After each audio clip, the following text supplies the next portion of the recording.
So this 250-year-old oak beam is absolutely riddled with tiny little holes and track marks all through it. I'm going to cover a little bit about what they are and what I've done about it throughout the rest of my house. So I get asked about this quite a lot. And in short, these holes are the signs of what most people call woodworm. And it's not simply that the holes can look unattractive.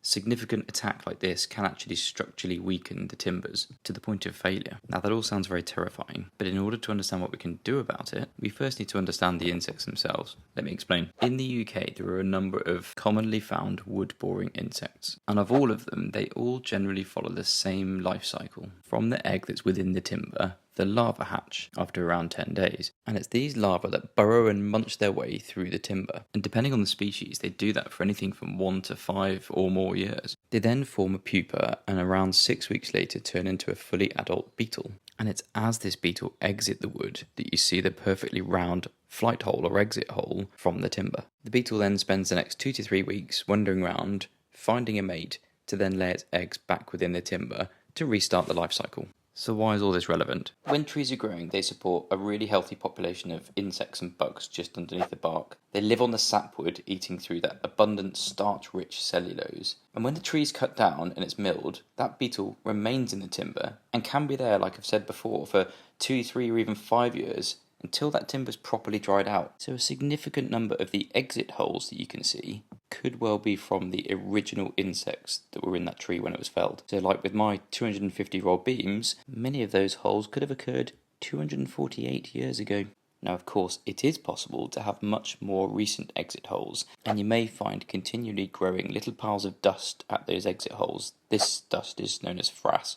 The emergence of more recent frass can simply be from historic dust that's being knocked out from building works going on in the building, but equally it could be from more recent beetle activity.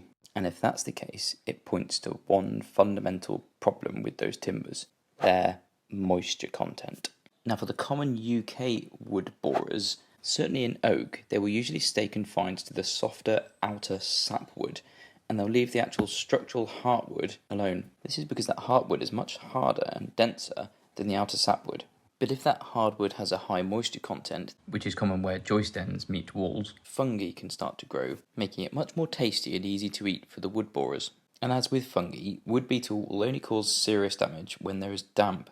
So the key to eradicating beetle is actually to cut off their fuel supply by reducing the moisture content of the affected timbers. Once the dampness has been resolved and the timbers are allowed to dry out, that wood becomes less attractive to beetle and their activity actually decreases.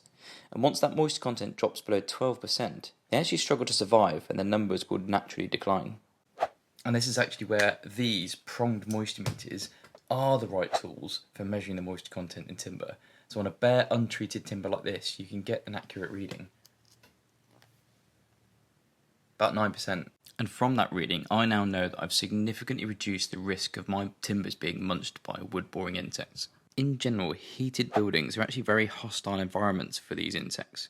So controlled drying out and permanently improving the ventilation should prevent any need for any expensive or damaging remedial treatment. But the single most important thing to fix is the same thing I bang on about all the time, which is the root cause of the damp. This means prioritising the repair of leaks, removing any modern sealants or paints or renders that are preventing that damp from naturally evaporating out of the walls and the floors.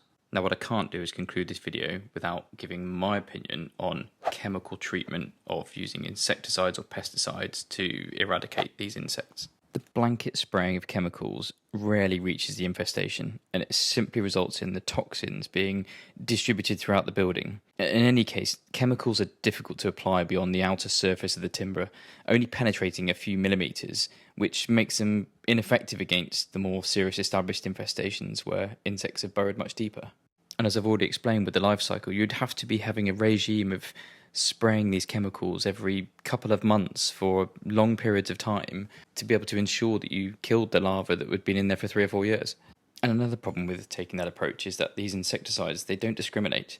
The sort of untargeted spraying is more likely to eliminate the natural predators like spiders and other species of beetle, even harming protective species like bats, which is a criminal offence.